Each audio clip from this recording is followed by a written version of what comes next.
जय Shri Krishna friends, welcome to Harimukund. आइए आज श्रीमद् भागवत पुराण के दूसरे स्कंद का 9वां अध्याय शुरू करते हैं। इसमें ब्रह्मा जी का भगवत धाम दर्शन और भगवान के द्वारा उन्हें चतुश्लोकी भागवत का उपदेश इस विषय में बताया गया है। श्री सुखदेव जी ने परीक्षित से कहा कि ब्रह्मा जी की निष्कपट तपस्या से प्रसन्न होकर भगवान ने उन्हें अपने रूप का दर्शन कराया और आत्म तत्व के ज्ञान के लिए उन्हें परम सत्य परमार्थ वास्तु का उपदेश किया। वही बात मैं तुम्हें सुनाता हूँ। तीनों लोकों के परम गुरु आदिदेव ब्रह्मा जी अपने जन्म स्थान कमल पर बैठकर सृष्टि करने की इच्छा से विचार करने लगे, परंतु जिस ज्ञान दृष्टि से सृष्टि का निर्माण हो सकता था और जो सृष्टि व्यापार के लिए वांछनीय है, वह दृष्टि उन्हें प्राप्त नहीं हुई। एक दिन वे यही चिंता कर रहे थे कि प्रलय के समुद्र में उन्होंने व्यंजनों के 16वें एवं 21वें अक्षर त तथा प को तप तप इस प्रकार 2 बार सुना। महा आत्मा लोग इस तप को ही त्यागियों का धन मानते हैं। यह सुनकर ब्रह्मा जी ने वक्ता को देखने की इच्छा से चारों ओर देखा, परंतु वहां दूसरा कोई दिखाई न पड़ा।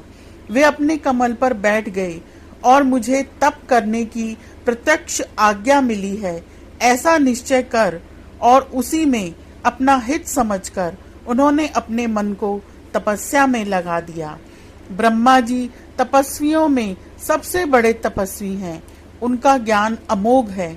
उन्होंने उस समय 1,000 दिव्य वर्ष पर्यंत एकाग्र चित्त से अपने प्राण, मन, कर्मेंद्रिय और ज्ञानेंद्रियों को वश में करके ऐसी तपस्या की जिससे वे समस्त लोकों को प्रकाशित करने में समर्थ हो सके। उनकी तपस्या से प्रसन्न होकर भगवान ने उन्हें अपना वह लोक दिखाया जो सबसे श्रेष्ठ है और जिससे परे कोई दूसरा लोक नहीं है। उस लोक में किसी भी प्रकार के क्लेश, मोह और भय नहीं है। जिन्हें कभी एक बार भी उसके दर्शन का सौभाग्य प्राप्त हुआ है, वे देवता बार बार उसकी स्तुति करते रहते हैं। वहाँ रजोगुण, तमोगुण और इनसे मिला हुआ सत्व गुण भी नहीं है। वहाँ भगवान के वे पार्षद निवास करते हैं जिनका पूजन देवता और दैत्य दोनों ही करते हैं। उनका उज्जवल आभा से युक्त श्याम शरीर, शतदल कमल के समान कोमल नेत्र और पीले रंग के वस्त्र से शोभायमान है। अंग अंग से राशि राशि सौंदर्य बिखरता रहता है। वे कोमलता की मूर्ति हैं। सभी के 4-4 भुजाएं हैं। वे स्वयं तो अत्यंत तेजस्वी हैं ही, मणि जटित सुवर्ण के प्रभा में आभूषण भी धारण किए रहते हैं। उस वैकुंठ लोक में लक्ष्मी जी सुंदर रूप धारण करके अपनी विविध विभूतियों के द्वारा भगवान के चरण कमलों की अनेकों प्रकार से सेवा करती रहती हैं। ब्रह्मा जी ने देखा कि उस दिव्य लोक में समस्त भक्तों के रक्षक लक्ष्मीपति, यज्ञपति एवं विश्वपति भगवान विराजमान हैं। उनका मुख कमल प्रसाद मधुर मुस्कान से युक्त है। आंखों में लाल लाल डोरियां हैं। बड़ी मोहक और मधुर चितवन है। ऐसा जान पड़ता है कि अभी अभी अपने प्रेमी भक्तों को अपना सर्वस्व दे देंगे। सिर पर मुकुट, कानों में कुंडल और कंधे पर पीतांबर जगमगा रहे हैं। वक्ष स्थल पर एक सुनहरी रेखा के रूप में श्री लक्ष्मी जी विराजमान हैं और सुंदर 4 भुजाएं हैं। वे एक सर्वोत्तम और बहुमूल्य आसन पर विराजमान हैं। पुरुष, प्रकृति, महतत्व, अहंकार, मन, 10 इंद्रिय, शताब्दी, 5 तन मात्राएं और पंचभूत, ये 25 शक्तियां मूर्तिमान होकर उनके चारों ओर खड़ी हैं। समग्र ऐश्वर्य, धर्म, कीर्ति, श्री ज्ञान और वैराग्य, इन 6 नित्य सिद्ध स्वरूप भूत शक्तियों से वे सर्वदा युक्त रहते हैं। उनके अतिरिक्त और कहीं भी ये नित्य रूप से निवास नहीं करती। वे सर्वेश्वर प्रभु अपने नित्य आनंदमय स्वरूप में ही नित्य निरंतर निमग्न रहते हैं। उनका दर्शन करते ही ब्रह्मा जी का हृदय आनंद के उद्रेक से लबालब भर गया। शरीर पुलकित हो उठा, नेत्रों में प्रेम अश्रु छलक आए। ब्रह्मा जी ने भगवान के उन चरण कमलों में, जो परम हंसों के निवृत्ति मार्ग से प्राप्त हो सकते हैं, से झुकाकर प्रणाम किया। ब्रह्मा जी के प्यारे भगवान अपने प्रिय ब्रह्मा को प्रेम और दर्शन के आनंद में निमग्न, शरणागत तथा प्रजा सृष्टि के लिए आदेश देने के योग्य देखकर बहुत प्रसन्न हुए। उन्होंने ब्रह्मा जी से हाथ मिलाया तथा मंद मुस्कान से अलंकृत वाणी में कहा। श्री भगवान ने कहा, ब्रह्मा जी, तुम्हारे हृदय में तो समस्त वेदों का ज्ञान विद्यमान है। तुमने सृष्टि रचना की इच्छा से चिरकाल तक तपस्या करके मुझे भली भांति संतुष्ट कर दिया है। मन में कपट रखकर योग साधना करने वाले मुझे कभी प्रसन्न नहीं कर सकते। तुम्हारा कल्याण हो, तुम्हारी जो अभिलाषा हो वही वर मुझसे मांग लो। तुमने मुझे देखे बिना ही उस सूने जल में मेरी वाणी सुनकर इतनी घोर तपस्या की है। इससे मेरी इच्छा से तुम्हें मेरे लोक का दर्शन हुआ है। तुम उस समय सृष्टि रचना का कर्म करने में किंग कर्तव्य विमूढ़ हो रहे थे। इसी से मैंने तुम्हें तपस्या करने की आज्ञा दी थी, क्योंकि निष्पाप तपस्या मेरा हृदय है और मैं स्वयं तपस्या का आत्मा हूँ। ब्रह्मा जी ने कहा, भगवान, आप समस्त प्राणियों के अंतःकरण में साक्षी रूप से विराजमान रहते हैं। आप अपने अप्रतिहत ज्ञान से यह जानते ही हैं कि मैं क्या करना चाहता हूँ। हे नाथ, आप कृपा करके मुझ याचक की यह मांग पूरी कीजिए कि मैं रूप रहित आपके सद्गुण और निर्गुण दोनों ही रूपों को जान सकूं। आप माया के स्वामी हैं।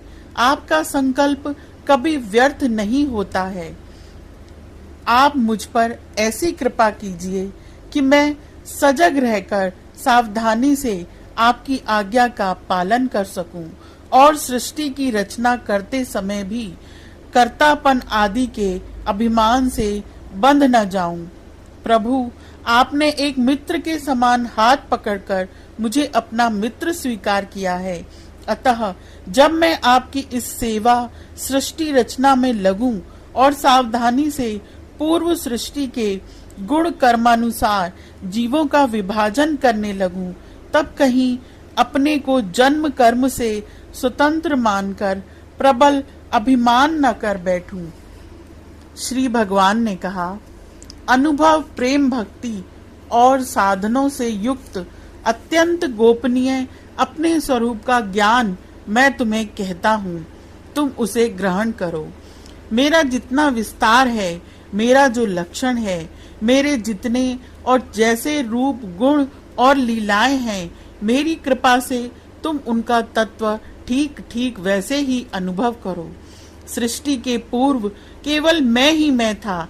मेरे अतिरिक्त न स्थूल था, न सूक्ष्म और न तो दोनों का कारण अज्ञान।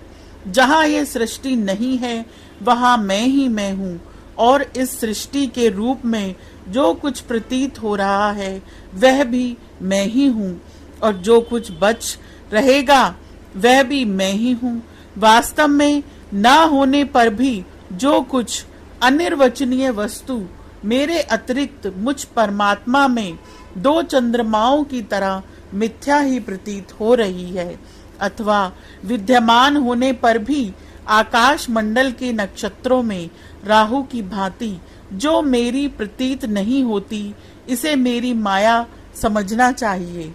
जैसे प्राणियों के पंचभूत रचित छोटे बड़े शरीर में आकाश आदि पंच महाभूत उन शरीरों के कार्य रूप से निर्मित होने के कारण प्रवेश करते भी हैं और पहले से ही उन स्थानों और रूपों में कारण स्वरूप से विद्यमान रहने के कारण प्रवेश नहीं भी करते। वैसे ही उन प्राणियों के शरीर की दृष्टि से मैं उनमें आत्मा के रूप से प्रवेश किए हुए हूँ और आत्म दृष्टि से अपने अतिरिक्त और कोई वस्तु न होने के कारण उनमें प्रविष्ट नहीं भी हूँ। यह भ्रम नहीं, इस प्रकार निषेध की पद्धति से, और यह भ्रम है इस अन्वय की पद्धति से यही सिद्ध होता है कि सर्वातीत एवं सर्वस्वरूप भगवान ही सर्वदा और सर्वत्र स्थित हैं। वही वास्तविक तत्व हैं। जो आत्मा और परमात्मा का तत्व जानना चाहते हैं उन्हें केवल इतना ही जानने की आवश्यकता है। तुम अविचल समाधि के द्वारा मेरे इस सिद्धांत में पूर्ण निष्ठा कर लो। इससे तुम्हें कल्प कल्प में विविध प्रकार की सृष्टि रचना करते रहने पर भी कभी मोह नहीं होगा।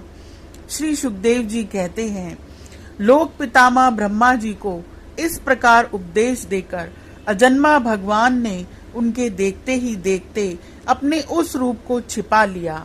जब सर्वभूत स्वरूप ब्रह्मा जी ने देखा कि भगवान ने अपने इंद्रिय गोचर स्वरूप को हमारे नेत्रों के सामने से हटा लिया है, तब उन्होंने अंजलि बांधकर उन्हें प्रणाम किया और पहले कल्प में जैसे सृष्टि थी उसी रूप में इस विश्व की रचना की। एक बार धर्मपति प्रजापति ब्रह्मा जी ने सारी जनता का कल्याण हो अपने इस स्वार्थ की पूर्ति के लिए विधि पूर्वक यम नियमों को धारण किया। उस समय उनके पुत्रों में सबसे अधिक प्रिय परम भक्त देवर्षि नारद जी ने मायापति भगवान की माया का तत्व जानने की इच्छा से बड़े संयम, विनय और सौम्यता से अनुगत होकर उनकी सेवा की और उन्होंने सेवा से ब्रह्मा जी को बहुत ही संतुष्ट कर लिया। परीक्षित, जब देवर्षि नारद ने देखा कि मेरे लोक पितामह पिताजी मुझ पर प्रसन्न हैं, तब उन्होंने उनसे यही प्रश्न किया जो तुम मुझसे कर रहे हो। उनके प्रश्न से ब्रह्मा जी और भी प्रसन्न हुए। फिर उन्होंने यह 10 लक्षण वाला भागवत पुराण अपने पुत्र नारद को सुनाया, जिसका स्वयं भगवान ने उन्हें उपदेश किया था। परीक्षित, जिस समय मेरे परम तेजस्वी पिता सरस्वती के तट पर बैठकर परमात्मा के ध्यान में मग्न थे, उस समय देवर्षि नारद जी ने वही भागवत उन्हें सुनाया। तुमने मुझसे जो यह प्रश्न किया है कि विराट पुरुष से इस जगत की उत्पत्ति कैसे हुई, तथा दूसरे भी जो बहुत से प्रश्न किए हैं, उन सब का उत्तर मैं उसी भागवत पुराण के रूप में देता हूँ। यह अध्याय यहीं समाप्त होता है। आज के लिए इतना ही। Please like, share and subscribe my channel. Thank you.